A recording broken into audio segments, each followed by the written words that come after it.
ఏపీలో సార్వత్రిక ఎన్నికలు జరిగి మరికొద్ది నెలల్లో రెండేళ్లు పూర్తి కాబోతోంది. అంటే మరో మూడేళ్లు కూటమి ప్రభుత్వమే అధికారంలో కొనసాగబోతోంది. అయితే ఇప్పటి నుంచే వైసీపీ పూర్వవైభవం కోసం పావులు కదుపుతోంది. 2019 చరిత్రను తిరగరాసేందుకు ఇప్పటి నుంచే వడివడిగా ముందుకు అడుగులు వేస్తోంది. ఉమ్మడి నెల్లూరు జిల్లాలో మళ్ళీ క్లీన్ స్వీప్ చేయడానికి వైసీపీ అధిష్టానం మాస్టర్ ప్లాన్ సిద్ధం చేస్తోందట.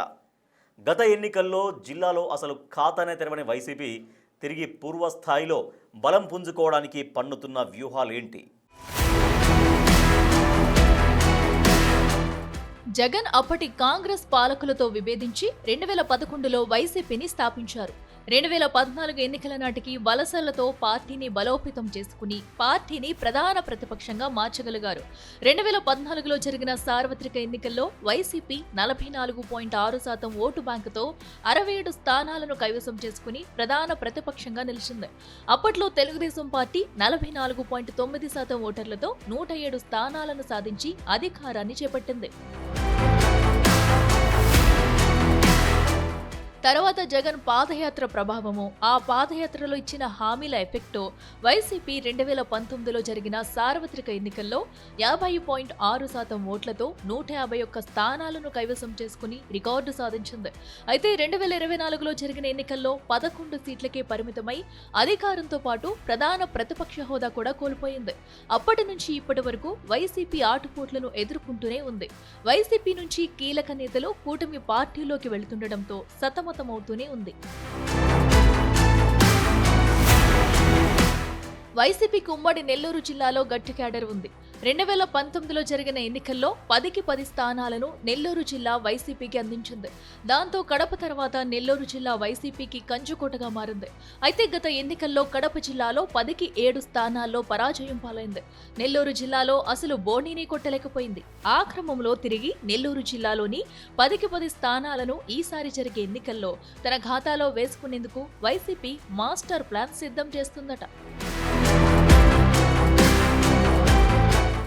అందులో భాగంగా వైసీపీ జిల్లా అధ్యక్షుడు మాజీ మంత్రి కాకాని గోవర్ధన్ రెడ్డి ఆధ్వర్యంలో జిల్లాలో పార్టీ బలోపేతానికి ప్లానింగ్ జరుగుతుందట. ప్రతి నియోజకవర్గంలో తిరుగుతూ నాయకుల్లో మనోధైర్యం నింపుతూ కాకాని ముందుకు సాగుతున్నారు.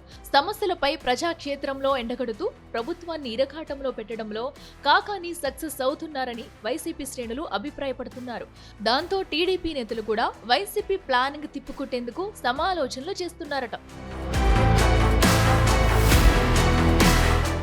జిల్లాలో ఓటమి పాలైన ఎమ్మెల్యేలతో కాకాని గోవర్ధన్ రెడ్డి టచ్లోకి వెళుతున్నారు. ఏ మాత్రం అవకాశం ఉన్నా ప్రధాన సమస్యలపై వారితో కలిసి పోరాటానికి దిగుతున్నారు. ఈ క్రమంలోనే చలో జువ్వెలదిన్న కార్యక్రమానికి హాజరయ్యారు. సాగర్ డిఫెన్స్ పరిశ్రమకు తాము వ్యతిరేకం కాదంటూని తీర ప్రాంత మత్స్యకారుల ఆర్థిక పరిస్థితిని ప్రభుత్వం దెబ్బతీస్తుందంటూ విమర్శల బాణాలు ఎక్కుపెడుతున్నారు. హార్బర్లో సాగర్ డిఫెన్స్ కంపెనీకి 29 ఎకరాలు ఇవ్వడం వల్ల మత్స్యకారులకు తీవ్ర నష్టం వాటిల్లుతుందని ఆరోపిస్తున్నారు. పనిలో పనిగా వైసీపీ హయాంలోనే కావలి ఫిషింగ్ హార్బర్, రామాయపట్నం పోర్టు పనులు పూర్తి చేశామని, తమ హయాంలో అభివృద్ధి జరిగిందంటూ ఫోకస్ చేసుకుంటున్నారు. జువ్వలదిన్నె వ్యవహారంపై జిల్లా అధ్యక్షుడు కాకాని గోవర్ధన్ రెడ్డితో పాటు కావలి మాజీ ఎమ్మెల్యే రామరెడ్డి ప్రతాప్ కుమార్ రెడ్డి కూడా ప్రభుత్వ వైఖరిని ఎండగట్టారు. ఈరోజు దౌర్భాగ్యం ఏమిటంటే మత్స్యకారుల పట్ల జగన్మోహన్ రెడ్డి గారు ప్రేమాభిమానాలు కురిపిస్తే ఈరోజు చంద్రబాబు నాయుడు కొడుకు ఎందుకు వాళ్ళ మీద కక్ష సాధింపులకు పాల్పడుతున్నట్టుగా అనిపిస్తుంది. ఈరోజు దానికి ఉదాహరణ జూలదినకి సంబంధించినటువంటి ఫిషింగ్ హార్బర్ ఏదైతే ఉందో అది దాదాపుగా పూర్తయి ఈరోజు దాన్ని వినియోగంలోకి తీసుకొస్తున్నటువంటి నేపథ్యంలో మరొక సంస్థకి ఈరోజు దాన్ని బదిలీ చేయడం, దాంట్లో ఉన్నటువంటి భూమిని బదిలీ చేయడం, దానికి ఉన్నటువంటి తీర ప్రాంతాన్ని బదిలీ చేయడం అనేటువంటిది ఇది నిజంగా దురదృష్టకరమైనటువంటి పరిణామం. ఎందుకు చెప్తున్నామంటే మేము ఫ్యాక్టరీలకు వ్యతిరేకం కాదు, పరిశ్రమలు వస్తే ఇబ్బంది లేదు, మీరు పరిశ్రమలు తీసుకొస్తామనేటువంటి నెపంతో ఈరోజు ఉన్నటువంటి వాళ్ళ ఆస్తి, వాళ్ళ హక్కు, జగన్మోహన్ రెడ్డి గారు ఇచ్చినటువంటి ఆస్తి ఈ ప్రాంత మత్స్యకారులకు ఇదిగో ఈ ఫిషింగ్ హార్బర్ అనేటువంటిది మీకు నేను ఆస్తిగా ఇచ్చాను, ఇది మీ హక్కు అని చెప్పిస్తే దానిని లాక్కును వెళ్ళి వేరే వాళ్ళకి ఈ రోజు రకరకాలైన చేస్తున్నారు. జువ్వలదిన్నె ఫిషింగ్ హార్బర్ పరిశీలించేందుకు వస్తుంటే వైసీపీ నేతలను పోలీసులు అడ్డుకోవడం హాట్ టాపిక్ గా మారింది.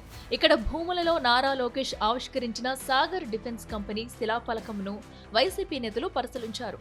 మాజీ ఎమ్మెల్యే విష్ణువర్ధన్ రెడ్డి కూడా ఈ కార్యక్రమానికి హాజరయ్యారు. అయితే పోలీసులు వారిని అడ్డుకునే ప్రయత్నం చేయడంతో వైసీపీకి మంచి మైలేజ్ వచ్చిందని ఆ పార్టీ వర్గాలు అంటున్నాయి. ఏదేమైనా జిల్లాలోని అన్ని నియోజకవర్గాల్లో వైసీపీని యాక్టివ్ చేసేందుకు ఇప్పటి నుంచే ప్రణాళికలు సిద్ధం చేస్తున్నారట. అటు వైసీపీ నేతలను ఎదుర్కోవడంలో టీడీపీ నేతలు డీలా పడుతున్నారని జిల్లాలో రాజకీయ విశ్లేషకులు టాక్. మరి వైసీపీ వేస్తున్న ప్రణాళికలు టీడీపీ సమర్థంగా తిప్పికొడుతుందా? వైసీపీ జిల్లాలో పెట్టుకున్న టార్గెట్ రీచ్ అవుతుందా అనేది చూడాలి.